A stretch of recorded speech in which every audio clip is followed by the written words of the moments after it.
Over the years, I've become increasingly critical of both Lazaris and concept synergy within the paradigm of science, or the statistical correlation between a statement or a technique and the external reality or the internal reality that it produces.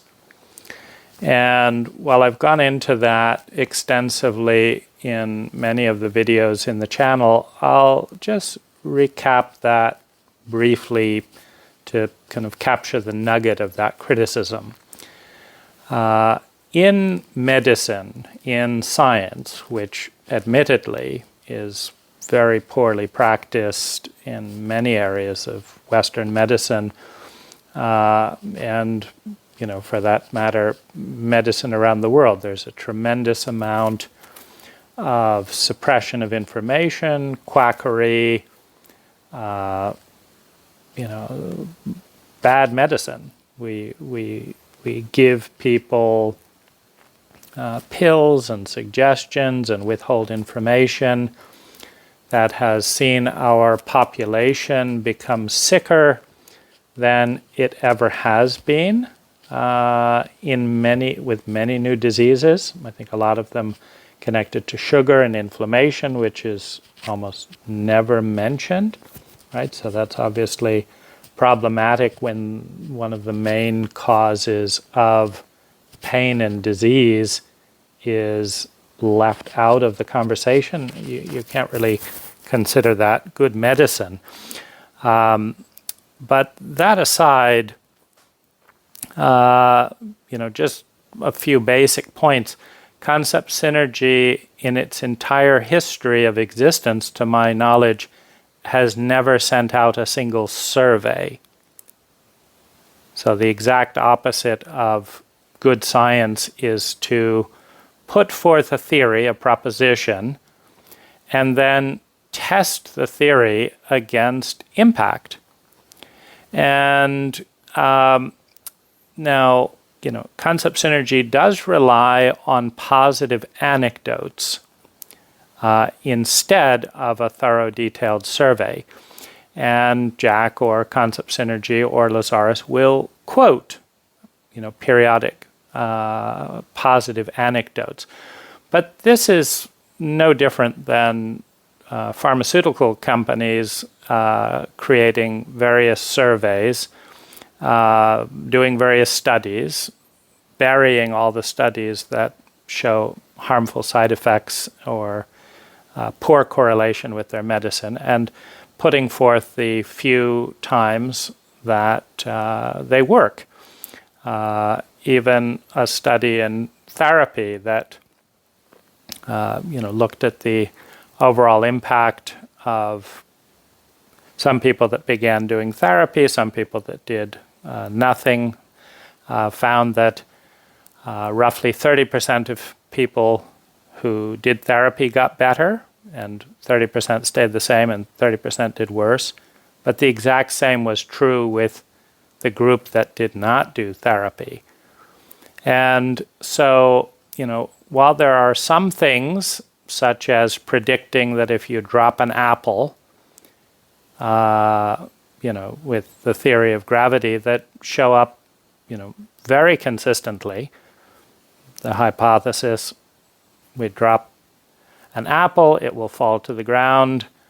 Anyone can do that anytime, any place. And there's no mysticism about, did they have their negative ego present? Were they dealing with shame 1 or shame 2? The apple falls to the ground. And you don't have to question the spiritual integrity of the person with the apple. The apple falls to the ground. It's a very strong hypothesis that's borne out, and it was borne out before, apples were falling to the ground before the theory of gravity was developed. And so you have areas like this, or if you steer the car left, it turns left, and you steer the car right, it turns right. But then we get into models of reality, philosophical, metaphysical, etc. And there is, as there is in politics, a forming of groups and factions that believe a certain thing and that go to outlandish, lengths to prove their particular faction has the correct way. Not, so whether it's Christians or Muslims or Lazaris folks or, it doesn't really matter what the group is. There's a lot of factionalism. And the trouble in that arena, when you have Lazaris saying our techniques work, we are the highest resonance that has ever touched the planet, blah blah blah. And then there's weak correlation and no investigation. That's it should be pretty easy to have 100 people do a 33-second technique and another 100 people not do a 33-second technique, and to see, is there any impact at all? And what is the impact? Is it 5%, 10%? Is it 1 out of 100 gets results again and again?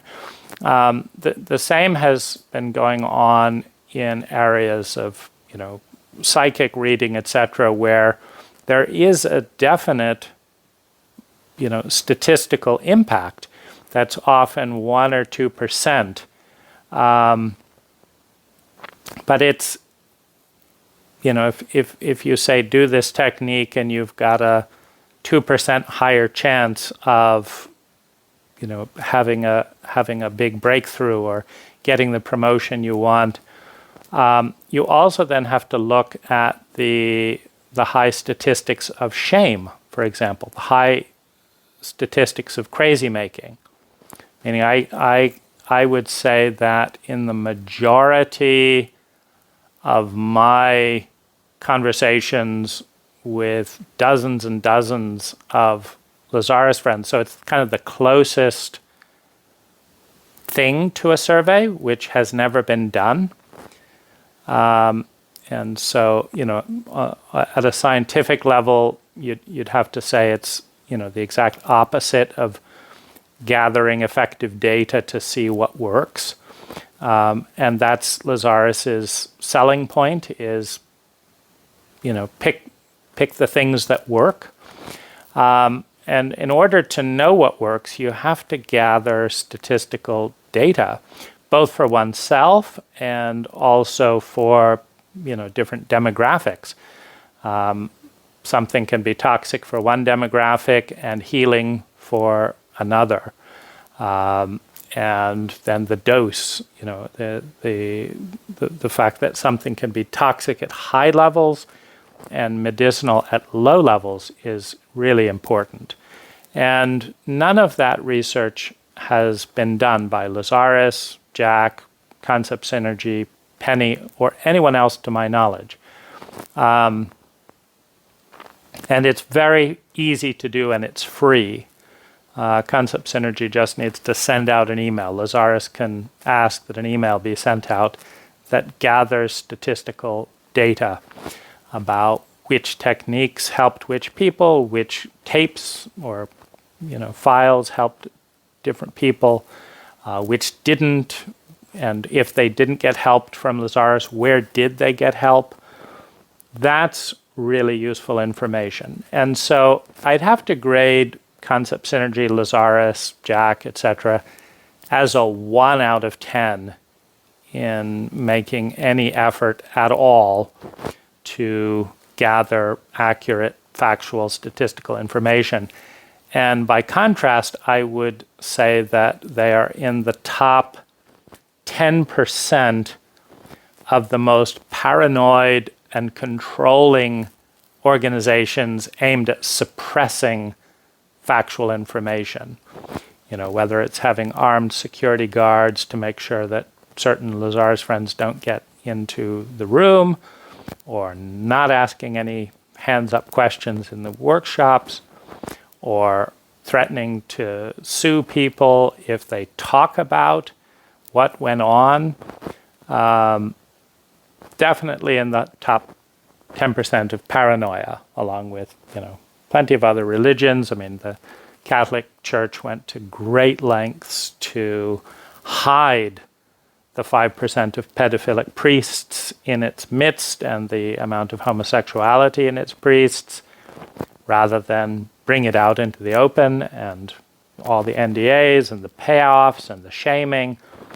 I don't think it's quite that bad with concept synergy, but that could just be that it didn't get big enough and there wasn't enough money involved in it to be worth it, like to be worth that level of paranoia. And, I think one of the Catholic cardinals, his main job and reason to be promoted was, that he successfully covered up the sexual abuse of children at the expense of the children, shaming them, blaming them, etc. And, this is what gets you elevated in the Catholic Church. But,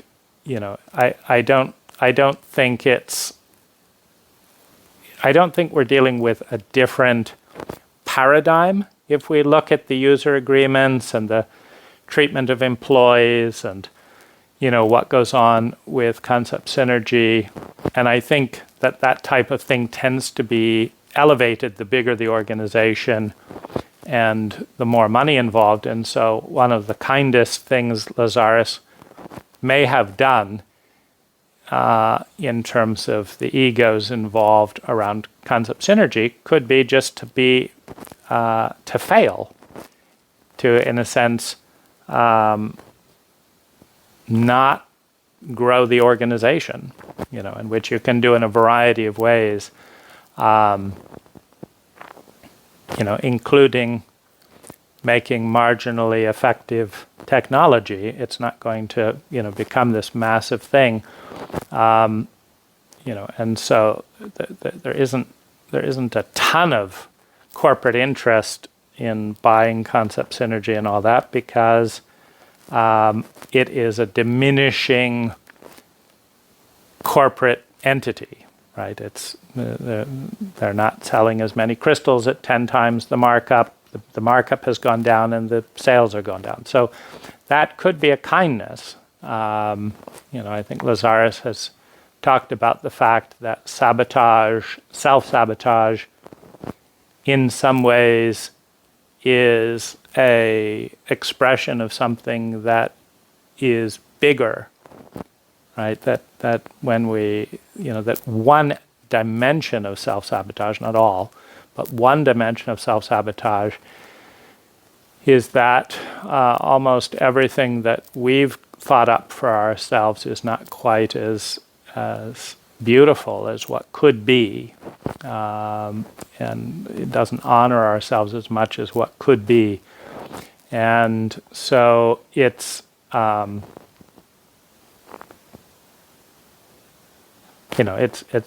it's certainly clear that in the way that Lazaris has run concept synergy, it's had its peak and it's going down. So all of that is just kind of a recap of my main criticism of Lazaris, the material, concept synergy, etc.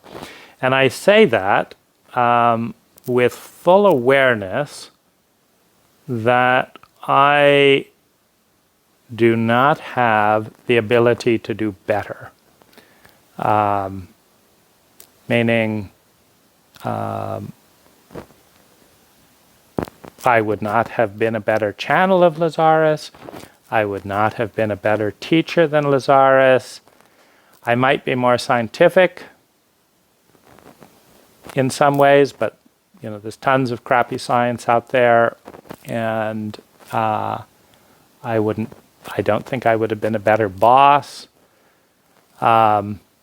So I'm not saying any of this from the position that I think it is easy or simple or clear how to take the reality and the opportunities in the probability field, that is the Lazaris material and concept synergy, and do it way better. Now, admittedly, there are plenty of companies that do have, make more of an effort in ethics, and there's plenty of companies that make more money, and there's more environmentally friendly companies, and there are kinder people, and all of that's all there in the probability field. And I think it's wonderful that we have, different people with different strengths around the world that we can learn from. I love learning, and I'm always finding mentors and groups and people that are doing certain things way better than I am, and it's very inspirational. So this is not intended as condemnation of concept synergy as much as it is intended as medicine for anyone too kind of enamored in the cult of Lazaris, the culture of concept synergy, and in that way it is medicine for myself. But that's not, that's been my thrust, in a lot of these conversations. And in this conversation, I want to pivot the paradigm from a moderately successful to greatly, it just depends on what you measure. I mean, I do like the fact that, Jach is not dead in a martyr's death. The way Jane Roberts died, feeling like she wasn't quite good enough for the Seth material and not able to, overcome all the things going on in her own body. So there's lots of that type of thing, and so it's great that Jach has probably made more money than he has as an insurance salesman, though I guess it would depend. And yeah, so I would say that there is some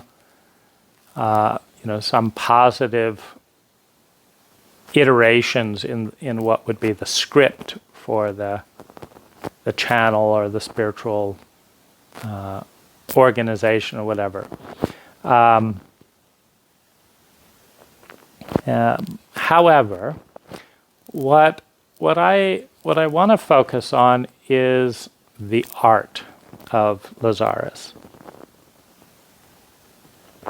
And at this level, I think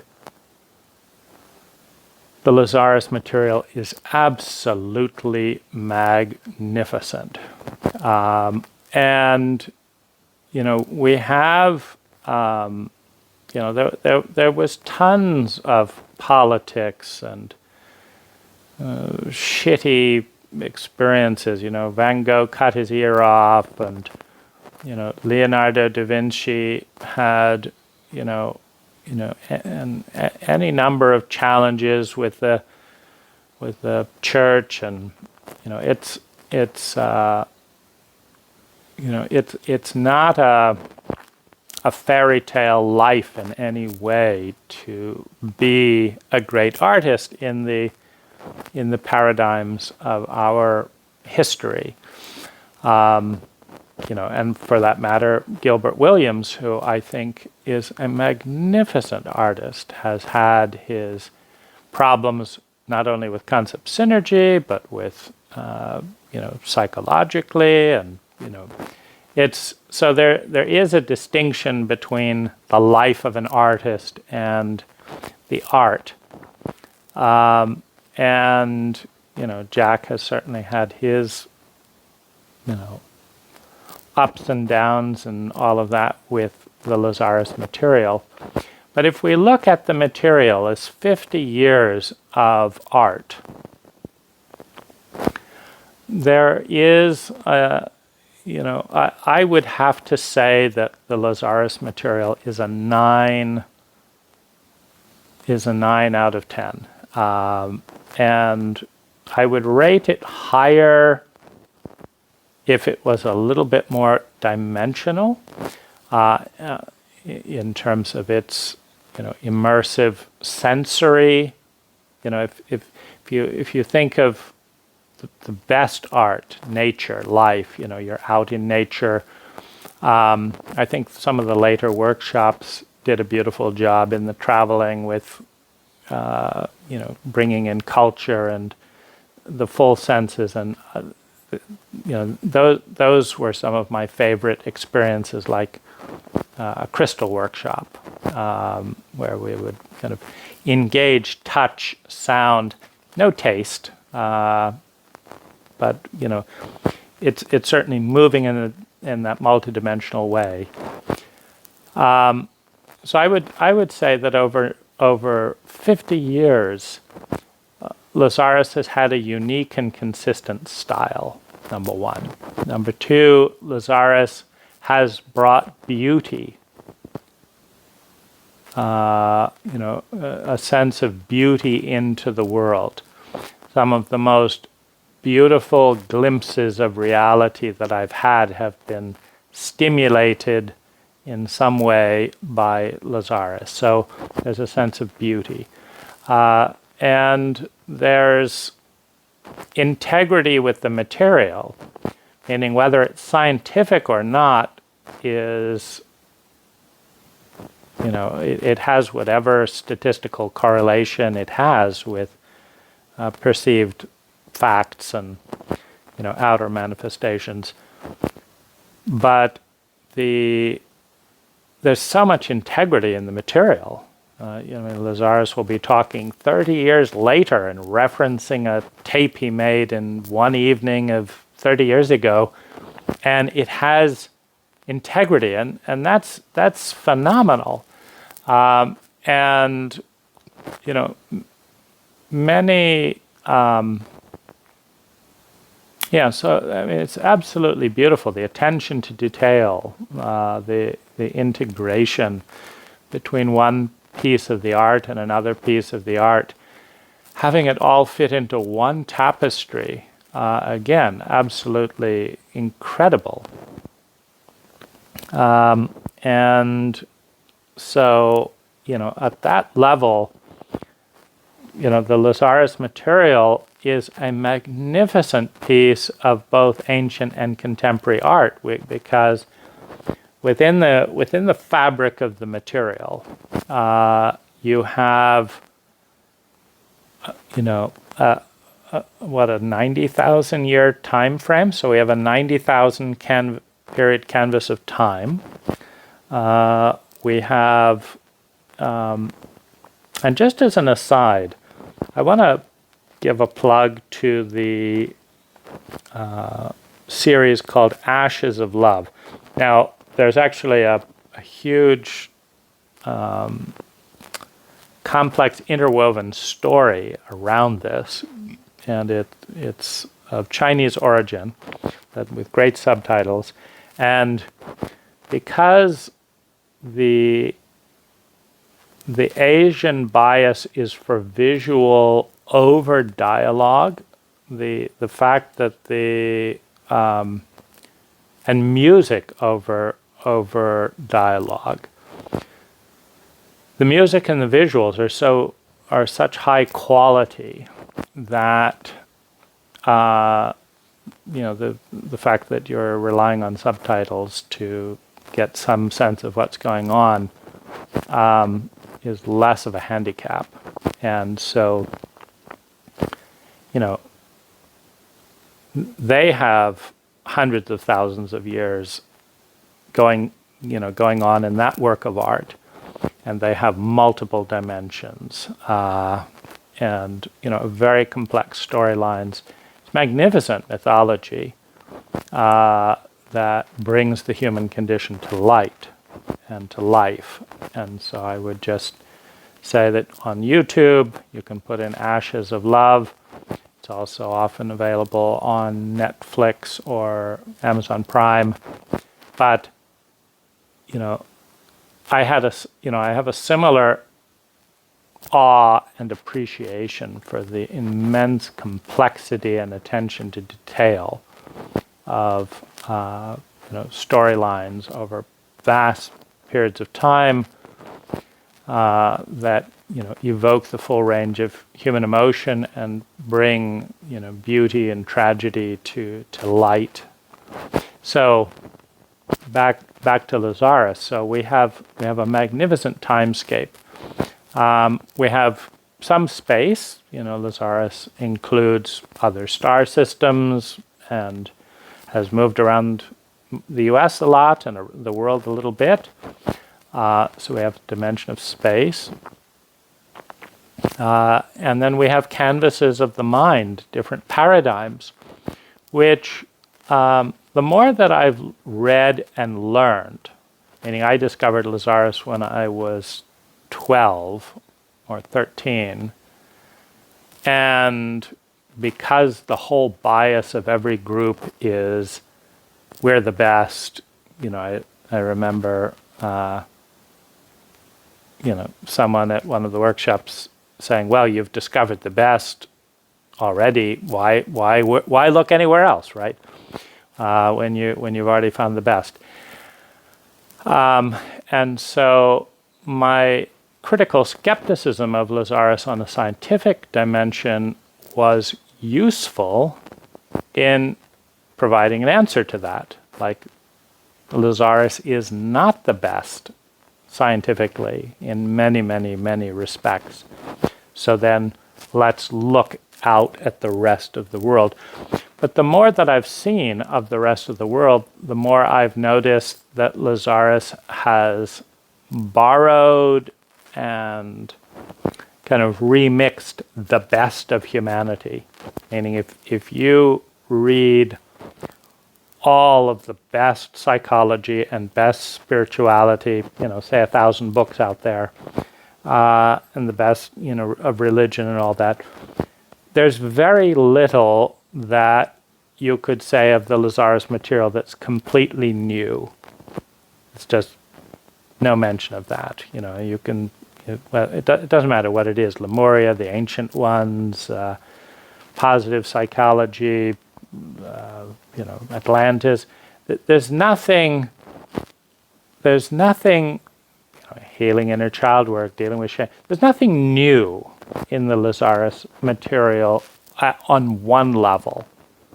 And that, within the Lazaris paradigm, you could say that that's a mark of respect, as opposed to not, that the difference between rescuing and helping is to use the Star Trek analogy, and stay within the paradigm of Lazaris as an advanced consciousness, then you don't just, go back to people in the 30,000 years ago and give them all automatic weapons and electricity and nuclear power and then just see what they do. So within that paradigm, repackaging and refining and making some of it more fun, certainly than reading a book in German or something. You could say that that's a mark of respect. To be supportive, to be a help, but not to do it for you, because and so in that sense, Lazaris is, although it occurs to me, like I haven't come across the Mr. Manifestation in any technique, so some of the techniques I think could be unique to Lazaris. But I haven't read all the books out there, meaning it's the more I read, the more I find things that have been, going on concurrently with other teachers. But that does not detract one bit from Lazaris as a magnificent artist. Because to weave a planet's psychology and mythology and archetypal energy, to weave a planet's tapestry together in an art piece over 50 years is perhaps even more magnificent than to just come up with it, all on your own. And really great movies. I mean, Star Wars borrowed from Joseph Campbell's work, The Hero's Journey, and Joseph Campbell borrowed from 30,000 years of mythology and 600 cultures to come up with these things. And so art is not about creating something that, out of absolutely nothing. Great art is about recreating, representing with the same senses, the same landscapes, the same, it's all done in some language, in this case English. So, what a tapestry. And so as I shift to this paradigm and reflect on my journey with the Lazaris material, one way to sum it up was to embrace the material in naive innocence as literal scientific fact, then to encounter enough pain, shame, failure, frustration, confusion in myself and in other Lazaris friends to question the material, to then analyze the protocol within the community and within Concept Synergy for dealing with questions and become alarmed, and much more critical of wow, this is a company, a group, an entity that can't deal with criticism, that can't deal with questions, that suppresses information, this is horrible. This is spiritual abuse, right? So that's deeper into, the darkness, into the antipathy to, this has to be fought, right? This is the good fight to bring light into these dark places.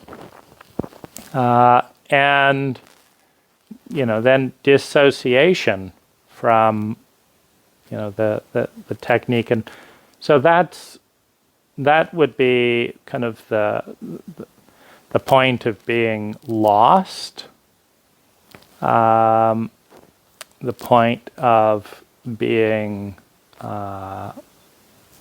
completely disconnected from,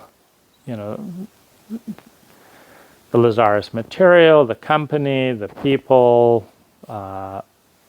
disoriented around, because it's never been all good or all bad. So, like, what to do with the good bits. So, that would be the arc, and then the coming back, in a way, has had a couple of layers. First, using the scientific method of just observation and response, I noticed that even in the place of complete disgust and this which was part of a much larger wave. I mean, it's disgust with the Catholic Church, it's disgust with politics, it's disgust with parents, it's disgust with Lazaris, it's disgust with friends and people in my life. It's disgust with myself, right? Because these patterns are fractal in nature. They're not.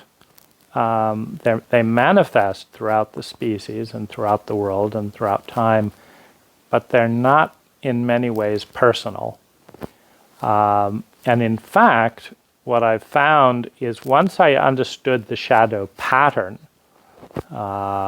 deeply, I found that all I had to do was pick any hero of mine or any person of great admiration or anything like that, and do some internet searches and a little reading, and there's the pattern again. And so I've come to see that this particular fractal pattern, which I would call dissociation, getting somewhat trapped in a dogma, fear of information coming out, shaming and control to stop the information coming out, betraying all of one's values and all of one's principles to protect the fear of things coming out, and then often going to great lengths to do so, depending on how much money or shame or whatever is involved. That is the pattern, and it's I notice it on both sides of the political parties. It really doesn't matter. They have different styles. For example, Biden, when he sexually abused an intern, went around and, as a Democrat, funding women's empowerment and all that, he just told the nonprofits that the government was funding that they wouldn't get any money, and he'd be against them if they helped the intern to publicize his sexual abuse. And so she's had a very difficult career and a very divided inner life for 40 years to cover up Biden's shadow. So he'll talk about women's empowerment in public and blah blah blah, and sexually abuse women and be afraid of his secret coming out, right? And then Trump will be proud of how many women he can and prostitutes he can have sex with, and so there's different styles of these patterns going on, but it's not something that I can clearly say, this group is way better than this group. These are shadow patterns that are rampant within the species, and what I've been interested in since really discovering that is how it works and how the viruses spread from one person to another and from one generation to another.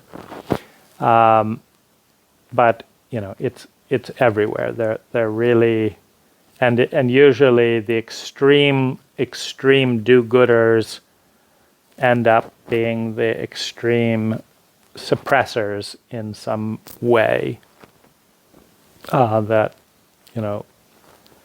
looks noble from one point up to a point, and then it just becomes sick and absurd, at a certain point, and it's cyclical in nature. And so, so looking at all of that, and looking at just, well, what works at what dose in what way, and because part of the way that this sickness of extremism can come in is, I realized that if I wanted to become an extremist, then, I would throw out everything great about the Lazaris material and, would label it as all, just, unscientific, scamming and all of that. But that's just as extreme as, pretending that it's all the best that will ever touch humanity in every way, and and our techniques work, the other ones don't, It's the same extremism. And so, and this was the most uncomfortable part of the journey for me, was just step by step,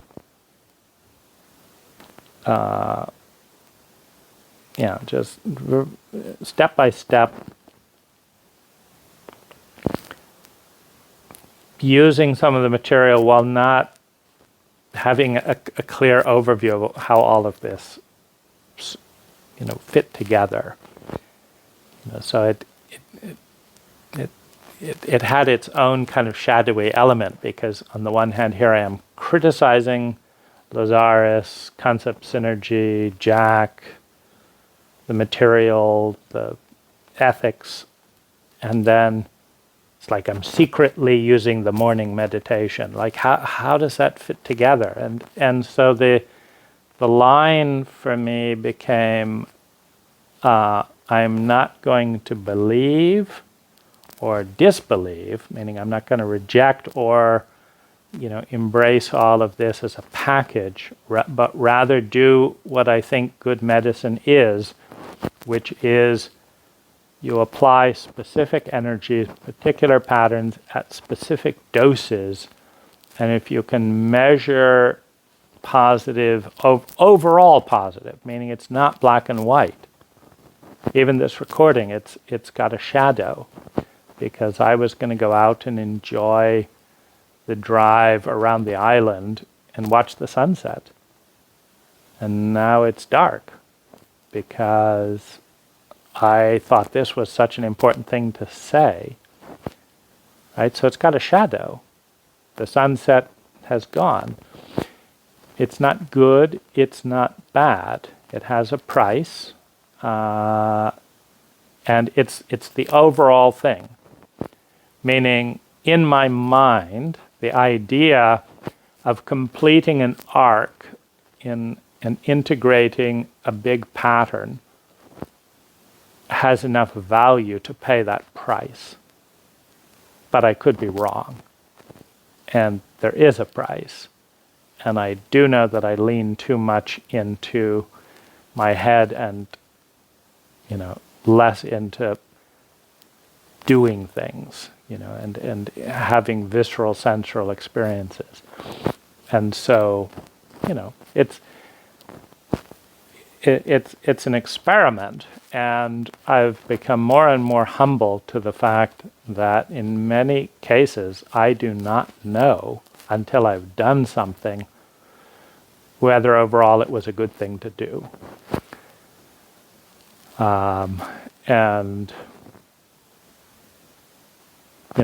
And so that's, and then I'm looking from a particular perspective at a particular time, right? So what's good from the point of view of, for example, giving voice to a suppressed, terrified adolescent who couldn't rebel against a tyrannical, abusive, authority structure. That what's medicinal for that is not always what's medicinal for me here today. And so it's basically a very challenging, complex equation to sit with. And so the completion of the arc for me to kind of move to this place of celebrating Lazaris as art is also part of a journey in my own life, from separating from abusive relationships,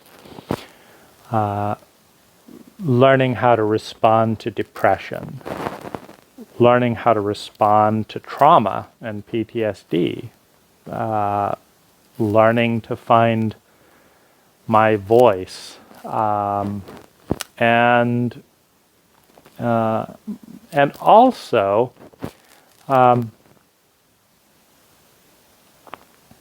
I would say that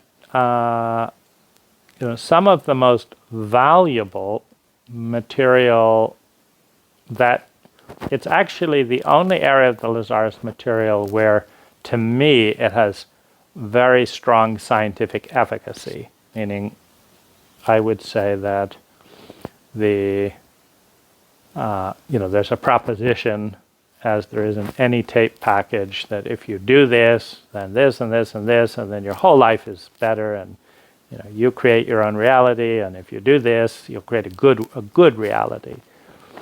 And in many, many, many cases, that proposition is just, what am I doing here? Or that seems a little bit of a stretch to go from that to that. Or I did that technique and I don't feel anything. And now I feel there's something wrong with me, that the technique isn't working, but it's not working for this person over here either, and it's not working for them either. And some of the people I like the most haven't even heard of Lazaris, and what am I doing? So there's this tangled web of uncertainty and doubt and discomfort, and there's no one to talk to, at Concept Synergy or Lazaris about this, because the whole framework is you must be in your negative ego or you wouldn't even bring it up, right? It's the same kind of sticky loop, where the Christians used to actually say it was fine to kill a child if they were born with a handicap, as long as they hadn't been baptized. And then then it went to, your child is a demon and you're being punished because you have a, cleft palate or something, and and let's stone the misfit, and then it goes to, if you were a real Christian, you would never even question God and all this stuff. And it's just an incredibly puritanical, fragile, paranoid defense system against anyone that would question the dogma, whatever it is, the stated truth that does not have anything to do with the reality, as far as I can tell. It's like is your reality, and it's like is your wife being an amazing wife because you created your own reality? Yeah, mine neither. It's like, gosh, so it becomes much more of this unhealthy child-parent relationship than a healthy, dialogue. And I'd say that that's for me, in terms of just knowing that some part of me is counterphobic. I'm absolutely terrified, and regress to this, 2-year-old infant, and just absolutely terrified. And then, it's often an adolescent part in me that comes in and says, hey, enough of this. This is bullshit. You're already doing 3 times more than average. There's no way I'm going to let you just get beaten up and feel terrified and lost in shame because you're not perfect. So fuck all that. Let's speak out, right? And if we die in the process of speaking out, go fuck yourselves. This world isn't worth living in, right? I mean, so that's, that is actually progress from a traumatized, regressed 2-year-old to move into that level of adolescence with whatever level of, maturity and stuff about it. And that, like many people, I have not known many adults or people that were adult very often. And so that's been one of the biggest crises of this entire journey, is realizing I don't know what an adult is. Listening to the Lazaris adult tape just makes me feel guilty or shame. I still don't feel what an adult is. And Lazaris, at some level, you need to take responsibility for the fact that, if you have large percentages of your, quote, friends who have worked with you for 40 years who don't know what an adult is, let alone being one, that maybe your techniques are not all that great for helping people become an adult. And so that's part of it, right? If you're going to blame or shame anyone, in my understanding, it is generally a good starting point to look at it ecologically. It is true that there are terrible students and that there are terrible teachers, and that you can, if you're a brilliant student, transcend your teacher and start by learning how to not learn anything and then how to do the opposite. I mean, that is true. And it is true that if you're a brilliant teacher, you can motivate and instill terrible students. But as a general rule, looking at things ecologically makes sense. And so, that paradigm is what I use when I'm feeling completely small, regressed, unlovable, and nothing. And then the projection is then that there's the perfect parent, the perfect Lazaris, the perfect this, that they're doing it all right. And so that framework helps me critically assess and analyze and say, no. A really good teacher teaches like this. That's what the data shows. And Lazaris is doing 20% of that. He's not a really good teacher. A really good friend behaves like this and doesn't charge a subscription fee for the friendship, right? That's prostitution, right? This is what Lazaris is doing. Right? And so that's been helpful to me. Right, and now as I return to the position where, like, I'm doing the healing the inner child work material right now, again, which I've avoided because it felt like shame. Like, I did it. It worked really well when I was 17 years old. I listened to Healing the Inner Child. And it changed my life. And then it's like it didn't, at some point it disconnected. Like, I kept doing the inner child meditation and it just felt like I'm still in tons of pain. I'm still dealing with trauma and abuse and, at different levels and I've got this message that I didn't do it right, or I didn't want to do it right, or, all this stuff, and it just didn't. And then to do it all over again, I mean, it felt like, does that mean I didn't do it right the first time? Like, what does this mean? I didn't know how to do that. And I still don't know how to piece that together. But because it was the thing that affected me the best of every single Lazaris tape, that one tape, I've has had a surprising level of impact.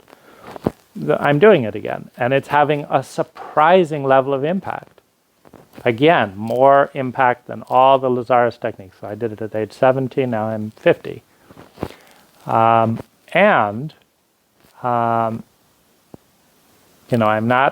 not expecting my whole life to change this time around. And yet I'm absolutely delighted that that technique has a very large percentage of impact on my, at least, it just completely changes the energy, etc., for at least an hour. And I'm sure it ripples out throughout the rest of the day. So that's for me. But I'd be curious to know in 1,000 people, for someone else, maybe it's a different tape. And that's the kind of statistical data I think would be useful. But even without that, the place that I'm sitting is, I love Lazaris as a piece of art, as a creator of great art. And it's up to me to find little areas in my life where parts of that art brings enormous beauty and love into my life. And there's also plenty of other artists in the world that are bringing beauty into my life in some way. And absolutely none of them are perfect, and all of them have wobbly sides, including me. And so, that's for me the kind of, for me it's a completion of a circle that feels celebratory. Meaning I like coming to this place. First of all, it's way more nice to celebrate someone and admire them than it is to criticize them. It's way more fun, and it's also, it's way more fun to be sane than to be insane. And so for me, it's a delightful point in my relationship with Lazaris that I can allow the scientific criticisms and objective observations to stand, that I can not take them personally, that I can observe them as fractal patterns in the world, meaning concept synergy did not invent a single one of these manipulations. They are everywhere, at every level, and that's on us as a species to transcend certain viruses and create new memes that become the new viruses. It doesn't mean they're fun or good to be at the effect of. And it's not a black and white.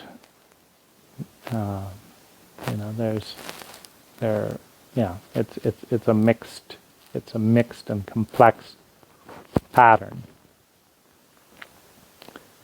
So it's not entirely complete, because there are voids, aches, lonelinesses, pains in my body around this entire journey with the material. And it is great fun to reflect on the quality of the art, the quality, the excellence, the integrity, the talent, the insight, the depth, the dimensionality, and the love that is within the artist, right? Because There are great novelists that talk about worlds that do not exist in many people's lives, right? There's many beautiful fantasy and dream paintings that, I haven't seen anywhere on earth that looks like Gilbert Williams. That doesn't mean it isn't great art. And I have not seen anyone on earth that kind of is, for me, the embodiment of the dream of the great Lazaris friend who did all this work. And I haven't seen the reality or the country anywhere in the world that says, like, this is it. This is what I really wanted. And it's often very sad what I do see, both in myself and in the world and in others. And the saddest thing of all is to see certain things going backwards. More addiction, more compulsion, more obesity, more exhaustion, that more microplastics and all of that. This is not. I mean, yes, it's a new world, but it's not a dream in the fun sense of that. And yet, it is.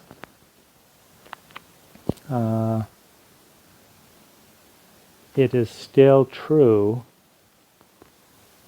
that in the midst of that sadness, in the midst of that grief, and grief that I still don't know how to deal with, I think it's one of the big stepping stones on my way of becoming more of an adult and even knowing what that means is just a mountain of grief that I'm still sorting out how to embody. Like I recognize it, okay, there's a bunch of grief. How do I do that as someone that stayed alive by dissociating from my body? Right? It's not the Lazaris material that helps much with that, but massage and swimming and saunas and things like that are a step towards being able to feel more grief, which is an overwhelming experience for me. And yet, I think that the little bit of grief that I have digested and felt is part of why I'm able to rest in a place of appreciation for the art and the beauty of the art that is the Lazaris material.